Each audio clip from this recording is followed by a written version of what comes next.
Desde los estudios de NTC, la red independiente presenta Noticias 1. Aquí está. Esta es la imagen del día. El desembarco de tropas de Estados Unidos en el tanquero Centuris de bandera panameña, que transportaba petróleo vendido por Venezuela a la República Popular China. El buque asaltado no aparece en la lista de barcos embargados por Estados Unidos como parte de la flota fantasma que ese país persigue por transportar el crudo de los países embargados de la lista OFAC. Irán expresó su solidaridad con Venezuela y, al igual que China, calificó el asalto como un acto de piratería. De esta historia hablaremos hoy. Esta noche en Noticias 1, archivos liberados del caso Epstein revelan que Pastrana viajó con los 2 reclutadores de menores del pederasta, pero su secretaria dice que no recuerda que él haya viajado a la isla. La emergencia económica sería para pagar subsidios y la nueva unidad de captación, pero analistas dicen que no le iría bien en la revisión constitucional. Ricardo Bonilla durmió 3 noches en la fiscalía y mañana será trasladado a la escuela CESPO de la policía para cumplir con su detención. La mayor Cristina Lombana les reclamó a sus compañeros de la Corte Suprema por no nombrarla presidenta de la Sala de Instrucción. ¿Y en qué tal esto? Coronel, que salió de prisión ofreciéndole su versión a la JEP, se negó a colaborar y no obstante pudo rebajar 2/3 partes de su condena por falsos positivos y colaboración con los narcos. Por la prensa libre y el derecho que todos ustedes tienen a la verdad, yo soy la Red Independiente. Presenta Noticias 1 con María Fernanda Navia y Gerson Caucha. Buenas noches, bienvenidos. Con la desclasificación parcial de los archivos Jeffrey Epstein, quedó claro que su secretaria dijo no recordar que Andrés Pastrana hubiera ido a la isla en la que él y sus invitados abusaban de menores de edad. Lo que ella sí recuerda es que en un vuelo con él estuvieron los 2 reclutadores de menores de edad que conseguían adolescentes para el grupo de Epstein y que el entonces presidente lo invitó al país. Yo fui a lugares con Andrés Pastrana, una vez a Colombia, y Epstein vino a ese lugar. Ghislaine Maxwell, pareja y colaboradora del magnate Jeffrey Epstein, aseguró en una audiencia con el Departamento de Justicia de Estados Unidos que el expresidente Andrés Pastrana se habría reunido con Epstein en Colombia. Yo soy piloto de helicóptero y Andrés Pastrana es piloto de helicóptero y nos hicimos amigos y volé un Black Hawk en Colombia. La declaración es del 24 de julio de este año y hace parte de los cerca de 13.000 archivos que fueron parcialmente desclasificados ayer por el Departamento de Justicia estadounidense sobre el caso del empresario. Maxwell fue condenada a 20 años de prisión en 2021 por operar junto a Epstein una red de tráfico sexual que se aprovechaba de menores de edad y mujeres jóvenes. ¿Conoce al expresidente de Colombia, Andrés Pastrana? Sí. En julio, Maxwell rindió una entrevista ante el fiscal Todd Blanche con el fin de obtener un acuerdo con la justicia estadounidense al brindar más información sobre la red del fallecido Epstein. La condenada aseguró que conoció a Pastrana en un bar en Dublín, Irlanda, y que no recuerda si el expresidente estuvo en la isla privada de Epstein, a la que asistió el príncipe Andrés, el expresidente Bill Clinton y el cantante Michael Jackson, entre otros famosos. No sé si alguna vez. Creo que nunca fui a la isla, pero fui a lugares con Andrés Pastrana, una vez a Colombia y Epstein vino a ese lugar, y la otra vez fue a Cuba y Epstein y Andrés Pastrana estaban. El viaje a Cuba al que se refiere fue el 20 de marzo de 2003, cuando el exmandatario viajó en el avión privado de Epstein hacia Nassau, Bahamas, y luego hacia la isla gobernada por los Castro, viaje que quedó registrado en una foto que estaba en el apartamento de Epstein en Nueva York. Vamos a ir ahora mismo. En el vuelo junto a Pastrana y Epstein estuvo Maxwell, Jean-Luc Brunel, agente de modelos francés y colaborador de la red de tráfico de Epstein, y Sarah Kellen, una de las principales reclutadoras de menores del empresario. En 2019, el expresidente aseguró que nunca estuvo en la isla del financiero y ayer calificó a Petro de pederasta luego de las revelaciones. En los archivos desclasificados del caso, también hay una foto de Pastrana junto a Maxwell con uniformes de la Fuerza Aérea Colombiana. El ministro de Hacienda explicó que el dinero que se recaude con la emergencia económica será destinado a pagar subsidios decretados por gobiernos anteriores y el incremento de la UPC que la Corte Constitucional le pidió hacer al gobierno. La emergencia económica que decretará el gobierno para lograr un recaudo de 16.3 billones de pesos tras el hundimiento de la ley de financiamiento en el Congreso que buscaba financiar el presupuesto de 2026 cuenta con sustento jurídico y fiscal, según el ministro de Hacienda, Germán Ávila. Derechos fundamentales que se están colocando en riesgo. La falta de recursos para los subsidios de energía de los estratos 1, 2 y 3 y el ajuste de la UPC del sistema de salud que costaría más de 3 billones de pesos son unos de los argumentos para declarar esta emergencia. Anualmente tenemos que responder por abonos a esos compromisos de vigencias futuras por cerca de 15 billones de pesos y esos deben estar incorporados en el presupuesto de inversión. Los recursos se recaudarán bajo el mismo esquema que proponía la ley de financiamiento. El gobierno tiene algo de experiencia en ese tema porque ha hecho varias declaratorias de emergencia, ¿no? Los nuevos recursos que se requieren están concebidos con el mismo esquema con el cual se presentó la ley de financiamiento.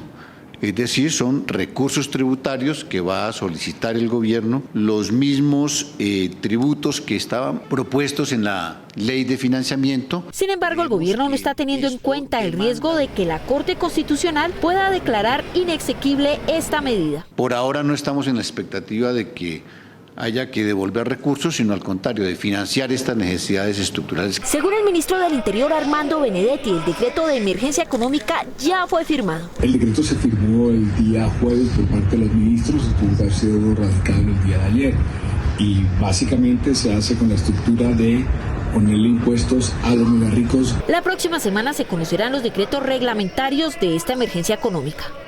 Desde la academia, los analistas de la macroeconomía del país consideran que no existen razones suficientes para decretar una emergencia económica, mientras que el presidente de FENALCO le pidió a la Corte Constitucional dejar el ojo puesto en sus decretos, ahora que se inicia la vacancia judicial. Para eso ha habido un esfuerzo importante del presidente. Tras el anuncio del gobierno de declarar la emergencia económica para financiar el presupuesto de 2026, con la implementación de algunos artículos que contenía la ley de financiamiento para facilitar su recaudo, desde la academia advierten sobre los riesgos de esta decisión, que apunta a resolver un problema fiscal inmediato, pero podría abrir nuevos frentes de incertidumbre. Pues eso reduce de manera inmediata como los efectos sobre el flujo de caja que ha establecido el gobierno. Sin embargo, pues en el corto plazo esto genera pues una incertidumbre jurídica en los mercados. Para algunos analistas, los argumentos del gobierno para declarar la emergencia económica podrían no superar el examen de la Corte Constitucional, lo que de ocurrir derivaría en devoluciones de los recursos recaudados si la medida llega a generar ingresos. Parece no tener sustento jurídico el hecho de hacer una ley de financiamiento para aprobar por 2026 unos recursos, digamos, contingentes. Que es la primera vez que un mecanismo como este se utiliza para equilibrar el presupuesto, que es una herramienta que tiene el tiempo suficiente. Tiene un año para programarlo, tiene un año para ejecutarlo, tiene un año para controlarlo. Es decir, es muy difícil que se explique la sobreveniencia. Aseguran que si las medidas no se ejecutan como se planean, el hueco fiscal podría ampliarse. Podremos estar curando, digamos, la fiebre a corto plazo, pero no hemos corregido la enfermedad, porque estamos dejando un hueco fiscal grande. Este sábado el presidente de FENALCO, Jaime Alberto Cabal, envió esta carta a la Corte Constitucional pidiéndole vigilar de forma preventiva la anunciada emergencia económica que se decretaría en plena vacancia judicial. Y en otras noticias, esta sería la tercera noche del exministro de Hacienda Ricardo Bonilla en los calabozos del búnker de la Fiscalía. El próximo lunes sería trasladado a la Escuela CESPO de la Policía para que cumpla allí con la detención que le fue impuesta por una magistrada del Tribunal Superior de Bogotá. El profesor Bonilla es un hombre decente. Hoy se cumplen 3 noches desde que los exministros Ricardo Bonilla y Luis Fernando Velasco se encuentran cumpliendo sus medidas de aseguramiento en el búnker de la Fiscalía en Bogotá y la cárcel de Villahermosa en Cali. Se encuentra bien y con la tranquilidad que le da saberse inocente y haber cumplido todo dentro de su rol funcional. Aunque se había dicho que los exfuncionarios serían enviados a la cárcel La Picota en Bogotá, Velasco será trasladado a la Escuela de Carabineros de Cali, mientras que en el caso de Bonilla será trasladado al Centro de Estudios Superiores de la Policía Nacional, teniendo en cuenta su estado de salud.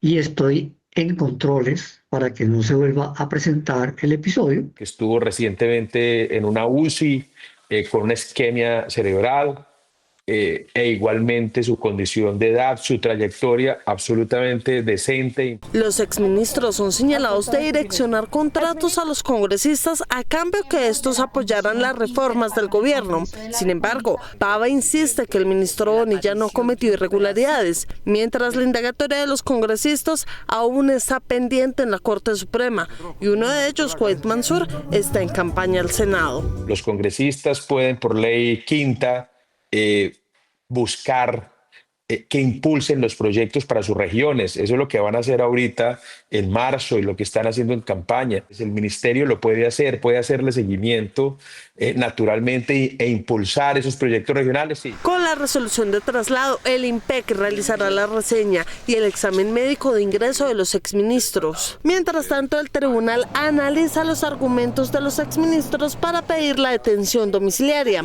Sin embargo, esta decisión se conocería en enero del otro año, pues desde hoy la rama judicial entró en vacancia judicial hasta el próximo 10 de enero. La senadora Marta Hurtado anunció el nuevo hundimiento de la reforma a la salud y sus contradictores advierten que en dicho acto participaron congresistas que fueron elegidos con aportes de las EPS, que según ellos financiarán también a partidos de las próximas elecciones. Bajo la dirección del senador Miguel Ángel Pinto, los 8 congresistas de la Comisión Séptima, públicamente opositores al gobierno Petro, cumplieron su palabra de hundir la reforma a la salud por segunda vez en el último año. Hoy la situación del sistema de salud es totalmente crítica, grave. Y así las cosas, señor presidente, difícilmente la propuesta alternativa podrá tener un futuro. Según la senadora Marta Peralta, no hubo argumentos de fondo por parte de quienes conformaron desde el principio el bloque para oponerse. Acá se hace un discurso hipócrita de cara a la ciudadanía. Dicen, ay, sí, es que sí se necesita la transformación del sistema, pero no así, pero no proponen nada, no se escucha una propuesta de parte de la oposición. Aunque durante el trámite fue demostrado que varios congresistas tuvieron financiación de las EPS, el bloque archivista negó los impedimentos y logró hundir la reforma. Obviamente acá y muchos medios, por ejemplo, mi compañero Wilson siempre ha denunciado que muchas de estas EPS financian los partidos políticos y se viene una etapa electoral donde muchas EPS van a financiar campañas de esos congresistas que hoy se oponen. No obstante, los congresistas que votaron el hundimiento fueron muy activos en redes sociales una vez salieron de la sesión. La salud necesita soluciones reales. No les vamos a alcahuetear. No sigan jugando con la salud y vida de los colombianos. Como era el último día legislativo de este año, el recurso que tuvieron los 5 senadores fue apelar la decisión. La reforma no se ha archivado, la reforma en este momento está en un trámite y es el de apelación. Con esta maniobra, el próximo 16 de marzo, día en que regresan los congresistas, se conformará la comisión accidental. Si esta avala la apelación, la plenaria del Senado decidirá si revive la discusión de la salud antes de que termine el gobierno Petro. Los promotores de la reforma de la salud aún no dan por hundido el proyecto. Ellos presentaron una apelación y esperan que en las sesiones antes de las elecciones esta sea discutida y aprobada para darle paso a la discusión en el resto del Congreso.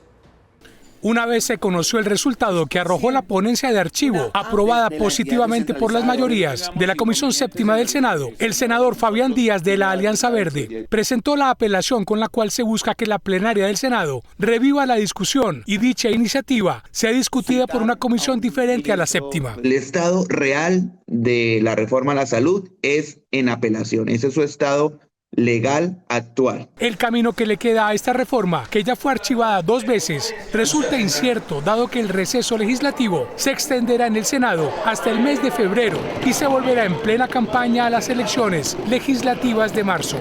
Pido a los colegas poco de calma, serenidad. Esto sucedió en la plenaria del 14 de mayo de este año, cuando el Senado votó la apelación de la laboral, después de 2 meses de estar engavetada. Y esto para contrarrestar que se aprobara la consulta popular que también había radicado el gobierno. Ha sido aprobado el informe de apelación presentado por el senador Ariel Ávila. Ahora la presidencia del Senado, en cabeza del liberal Lidio García, tendrá la potestad de programar la apelación de la reforma a la salud. Esperamos que en el mismo sentido los senadores entiendan la importancia de discutir, de dialogar, de llegar a acuerdos fundamentales por la salud de los colombianos. Para el senador Díaz, la reforma a la salud no da espera y es un asunto que no admite más dilaciones, con un estado del sistema que se ha deteriorado con el pasar de los años. Todos y cada uno de los escenarios que hemos nosotros tenido la oportunidad de dialogar concluyen que se deben hacer cambios en el sistema de salud. Los senadores a favor de la reforma a la salud advierten que la situación del sistema de salud en Colombia obliga a una transformación que, si no se logra en este gobierno, tendrá que efectuarse sin más postergaciones en el próximo, sin importar qué tendencia ideológica sea la que asuma la presidencia. El asesinato de la mayor autoridad científica en la producción de energía eléctrica a través de la fusión de átomos de hidrógeno sucedió en la víspera del anuncio de Donald Trump sobre su inversión de $6.4 billones en ese negocio del futuro. La comunidad científica internacional fue impactada por el asesinato de Nuno Loureiro, director del Centro de Plasma y Fusión del Instituto Tecnológico de Massachusetts, MIT, el miércoles pasado. El viernes siguiente, Donald Trump anunció la inversión de $6.4 billones de su dinero personal en la empresa de uno de sus exalumnos, que espera producir generadores eléctricos de fusión de plasma. Loureiro fue atacado a tiros en su residencia de Brooklyn, en Cambridge, Massachusetts, y murió horas después en un hospital. Las autoridades estadounidenses confirmaron que se trata de un homicidio cuyo móvil aún no ha sido establecido públicamente. Took everyone by surprise. It was not something like a long disease or something that people would expect. El principal sospechoso fue identificado como Claudio Neves Valente, ciudadano también portugués y ex estudiante de física, quien también estaría vinculado a un tiroteo previo en la Universidad de Brown. Días después, el sospechoso fue hallado muerto en el estado de New Hampshire.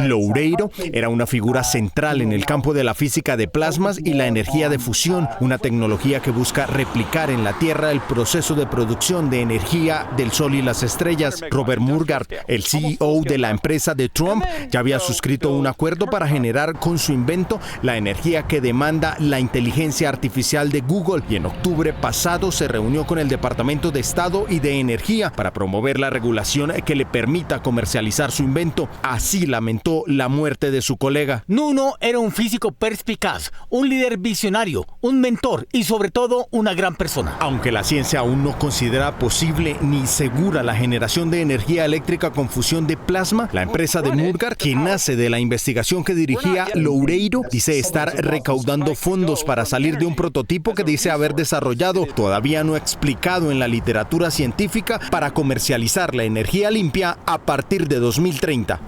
Y en otras noticias, la mayor Cristina Lombana, pensionada por invalidez en el Ejército y magistrada de la Sala Especial de Instrucción de la Corte Suprema, les reclamó a sus compañeros por no elegir la presidenta de la Sala, en uno más de los episodios de pugnacidad que ella ha generado dentro del Alto Tribunal y que ahora le piden investigar a la Comisión de Acusación.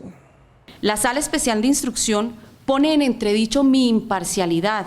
Más de 50 recusaciones que cuestionan su independencia se han tramitado contra la magistrada de la Sala Especial de Instrucción de la Corte Suprema de Justicia, Cristina Lombana. Sin embargo, la que rebosó la copa fue la presentada por el senador del Partido Comunes, Carlos Carreño, investigado por supuestos cobros a su UTL y que no ha sido resuelta por el presidente de la Sala, el magistrado César Reyes, lo que para Lombana es acoso laboral. Solo faltaría que también la aceptara con argumentos peyorativos y falaces para quedar en cabeza suya el manejo de esta instrucción, como otrora ocurrió en el caso de Benedetti. Reyes le aclaró que desconoce qué actitudes desobligantes ha tenido, pero que parece que ella desconoce el funcionamiento de la Sala. Este errado entendimiento la ha llevado en sus múltiples quejas a hacer referencia sin ningún reparo ni precaución a las decisiones, autos, actas y en general información de la Sala, que está cubierta por la reserva legal. Lombana no solo se quejó de Reyes, sino también del magistrado Francisco Farfán por haberse tomado una licencia.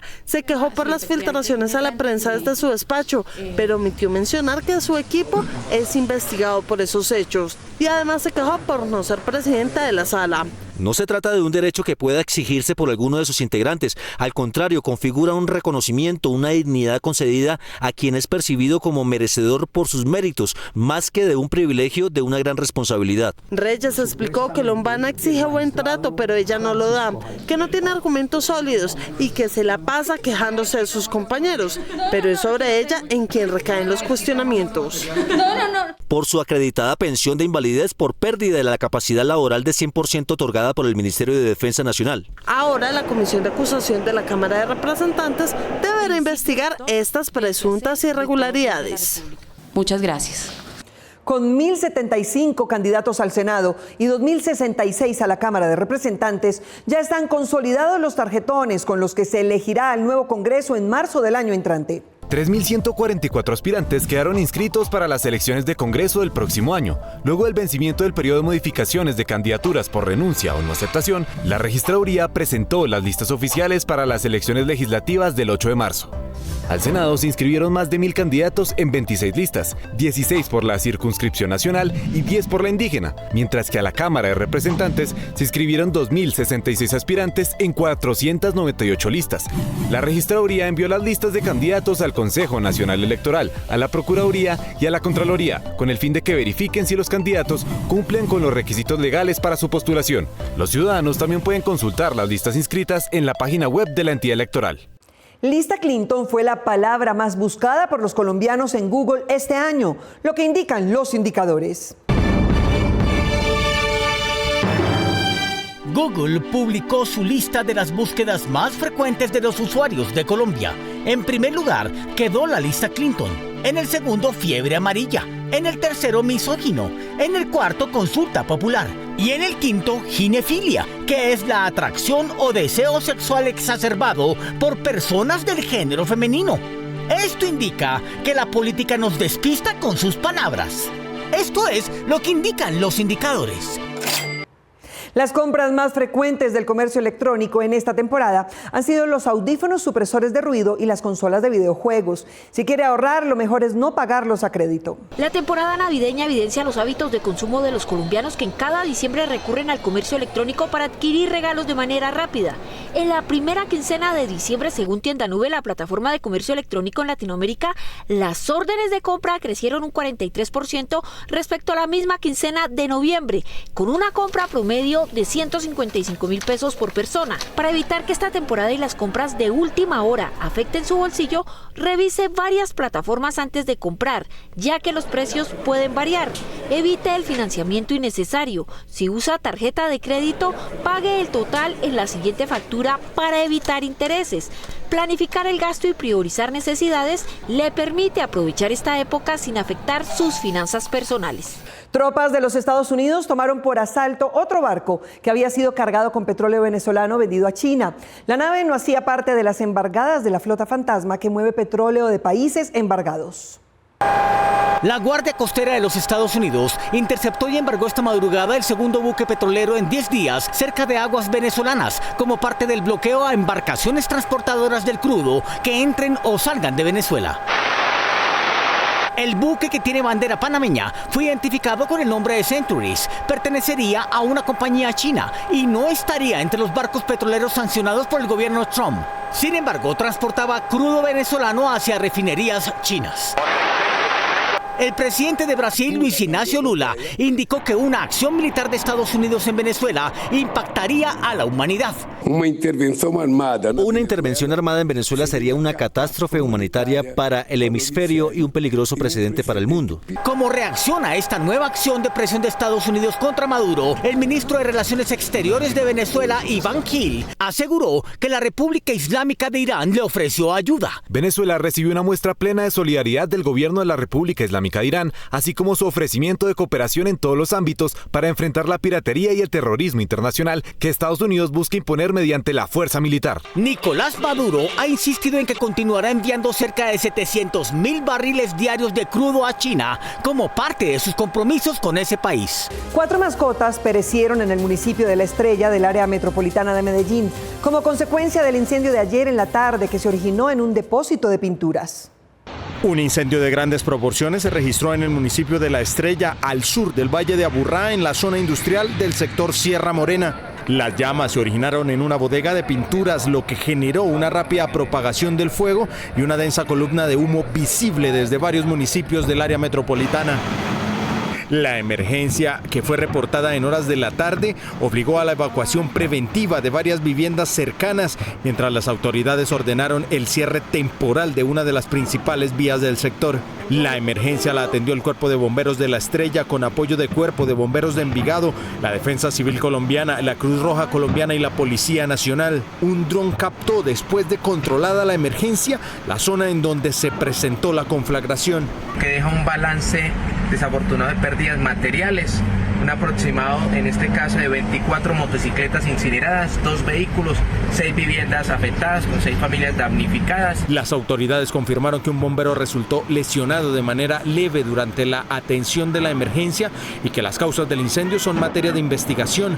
Entre tanto, la administración municipal anunció el acompañamiento a las familias afectadas y evacuaciones técnicas en la zona. 4 mascotas perecieron en la conflagración. Un aguinaldo perdurable para las familias es un plan adicional en salud que les dé a todos la posibilidad de acceder a atención médica de alta calidad, atención preferencial y una red de servicios más amplia, con menor tiempo de espera. La Federación de Aseguradoras de Colombia, Fasecolda, estima que este año 450.000 colombianos se afiliaron a medicina prepagada. Este servicio ofrece atenciones adicionales como acceso directo a diferentes especialidades, asistencia internacional para viajes, telemedicina, tratamientos alternativos, entre otros. Afiliarse en familia puede tener beneficios adicionales. Cobertura del recién nacido, la atención del embarazo, los programas de bienestar integral, donde ahí pueden articular diferentes actividades según la cantidad de miembros de la familia.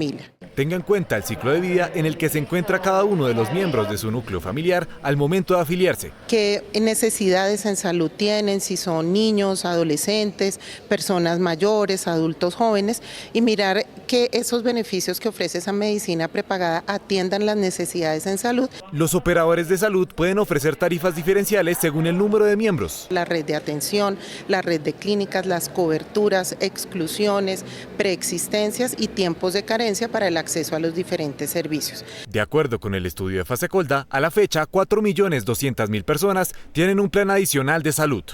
Un seno artificial que en vez de nervios y piel tiene circuitos y conexiones se creó para promover la lactancia natural e ilustrar a las futuras madres. El proceso de amamantar a un bebé durante décadas se ha aprendido a prueba y error. Ante esta situación, una investigadora creó el primer dispositivo que funcionaría como mama interactiva para explicar el proceso de la lactancia materna, reemplazando tejidos por circuitos. Nos propusimos trabajar precisamente en un modelo como el que surgió con la patente, para darle conocimientos a la madre y en ese sentido la seguridad a la madre de que es posible la producción de la leche materna. Este dispositivo tiene como función explicarles a las mujeres que estén en proceso de embarazo o que vayan a amamantar bebés lo que deben hacer al momento de amamantar, facilitando la explicación al tener una réplica del seno, pero que esta es elaborada con circuitos integrados para representarle gráficamente a las mujeres cómo funciona y qué deben tener en cuenta. Que pueda ser utilizado para las madres, para las personas y las familias lactantes, para la consejería y para la educación en lactancia materna. Esta herramienta espera a futuro poder ser implementada en programas materno-infantiles para educar y, por qué no, ser una alternativa para los bebés quienes no tienen a sus madres para amamantarlos. La Contraloría analizó los proyectos financiados con el Sistema General de Regalías y encontró que, aunque de ellos se ha pagado el 98%, las obras apenas avanzan en un 22%. La Contraloría General de la República detectó un presunto detrimento patrimonial por más de 6.500 millones de pesos en un proyecto financiado con recursos del Sistema General de Regalías destinado a fortalecer la innovación educativa del departamento del Chocó. El hallazgo hace parte de un informe final de auditoría que revisó proyectos de ciencia, tecnología e innovación ejecutados entre 2017 y 2025 en distintas regiones del país. La auditoría evaluó 8 proyectos con recursos públicos por más de 104.000 millones de pesos. Se trata de un proyecto ejecutado por la Universidad Tecnológica del Chocó, enfocado en dotación tecnológica y plataformas digitales para instituciones educativas oficiales del departamento. El informe advierte graves fallas de planeación, ejecución y sostenibilidad.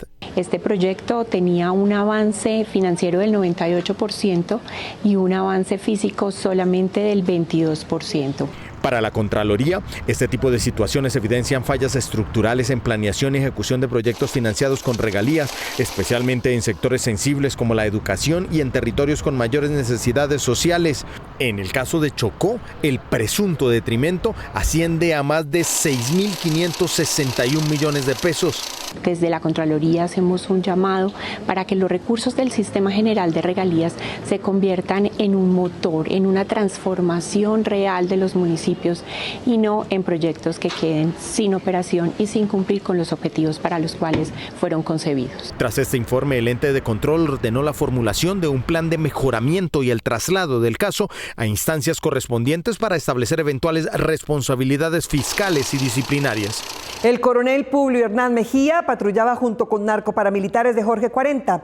De él recibió ayuda para identificar a personas vulnerables que pudieran ser asesinados para mostrar sus cuerpos como guerrilleros dados de baja. Y aún después de ser condenado a 19 años por lo primero y a 39 de prisión por los falsos positivos, se metió en la JEP, con la que nunca colaboró.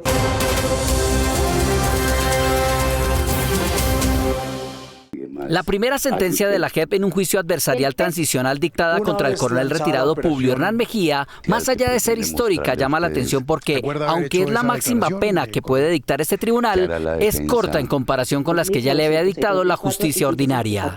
Su señoría, con respeto por usted, por la JEP, no acepto ninguno de los cargos formulados en mi contra. En 2013, Mejía fue condenado a 19 años de prisión por patrullar con los paramilitares de Jorge 40, quien administraba la red de tráfico de cocaína a principios de los 2000. Y en 2017 fue condenado a 39 años de prisión por su responsabilidad en ejecuciones extrajudiciales de 75 personas cuando era comandante del batallón La Popa en Valledupar. La Jurisdicción Especial para la Paz en 2021 le imputó cargos por su responsabilidad de los crímenes presentados falsamente como bajas en combate, como el de un padre que iba a llevarle leche a su hijo y fue asesinado por los hombres de Mejía. Por órdenes del entonces Publio Hernán Mejía Gutiérrez, Carlos Arturo Cáceres fue asesinado.